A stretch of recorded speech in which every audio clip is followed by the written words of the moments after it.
తెలుగు రాష్ట్రాల్లో సంచలనంగా మారిన అఘోరి శ్రీనివాస్ జైలు నుండి విడుదలైన సంగతి తెలిసిందే. అయితే జైలుకు వెళ్లే ముందు అఘోరి శ్రీనివాస్ వర్షిణి అనే యువతిని వివాహం చేసుకున్నాడు. వీరిద్దరూ ప్రేమించి పెళ్లి చేసుకోగా ఆ తర్వాత శ్రీనివాస్ మొదటి భార్య ఇచ్చిన కంప్లైంట్ ఆధారంగా పోలీసులు శ్రీనివాస్ను జైలుకు పంపించారు. శ్రీనివాస్ జైలుకు వెళ్ళిన తర్వాత వర్షినికి ఓ ట్రస్టుకు సంబంధించిన ఆశ్రమంలో ఆశ్రయం కల్పించారు పోలీసులు. అయితే ఈ అఘోరి ఇటీవల జైలు నుంచి బయటకు వచ్చిన తర్వాత మొట్టమొదటిసారి వర్షిని మీడియా ముందుకు వచ్చి అతడిపై సంచలన ఆరోపణలు చేసింది. తమ గ్రామానికి వచ్చినప్పుడు అఘోరి శ్రీనివాస్తో పరిచయం ఏర్పడిందని, అతడి కార్ రిపేర్ అవ్వడంతో తమ ఇంట్లోనే ఆశ్రయం కల్పించామని, తనకు అనేక అతీంద్రియ శక్తులు ఉన్నాయని, తనకంటూ ఎవ్వరూ లేరని ఇలా ఎన్నో అబద్ధాలు చెప్పాడని తెలిపింది. దైవత్వం అంటే తనకు ఎంతో ఇష్టమని, అతడి దైవత్వం గురించి చెప్పడం వల్లనే అతడి మాయలో పడ్డానని కూడా అంది.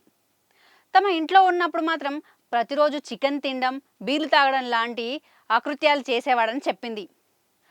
అతడితో ఇంట్లో నుండి బయటకు వెళ్ళిన తర్వాత బెదిరింపులకు పాల్పడి తనను వివాహం చేసుకున్నాడని, నన్ను వదిలిపోతే నువ్వు ఆత్మహత్య చేసుకోవాల్సిందని అనడం వల్లే అతన్ని పెళ్లి చేసుకోవాల్సి వచ్చిందని మీడియా ముందు వాపోయింది. అతడికి 3 పెళ్లిళ్ళు అయ్యాయని, ప్రైవేట్ పార్ట్స్ డ్యామేజ్ అవ్వడం వల్లనే ఈ రూపం వచ్చిందని, ఏజ్ కూడా 38 ఏళ్ళు అయితే 27 ఏళ్ళని తనను మోసం చేశాడని ఆవేదన వ్యక్తం చేసింది. తాను ఫోన్ చేస్తే చిటికల డబ్బులు అకౌంట్లో పడతాయని గొప్పలు చెప్పేవాడని తెలిపింది. తాను పక్కనున్నప్పుడు కూడా కార్ డ్రైవింగ్ చేయడం, సిగరెట్ తాగడం తప్ప ఎలాంటి అఘోరి సాధన చేసేవాడు కాదని ఆరోపించింది. అఘోరి గురించి నిజాలు చేసిన తర్వాతనే అతనితో విడిపోయాని ఆగ్రహం వ్యక్తం చేసింది. అంతేకాదు, ఇకపై మీడియాలో తన గురించి మాట్లాడితే చీల్చి చెండాడతానని వర్షిని స్ట్రాంగ్ వార్నింగ్ కూడా ఇచ్చింది.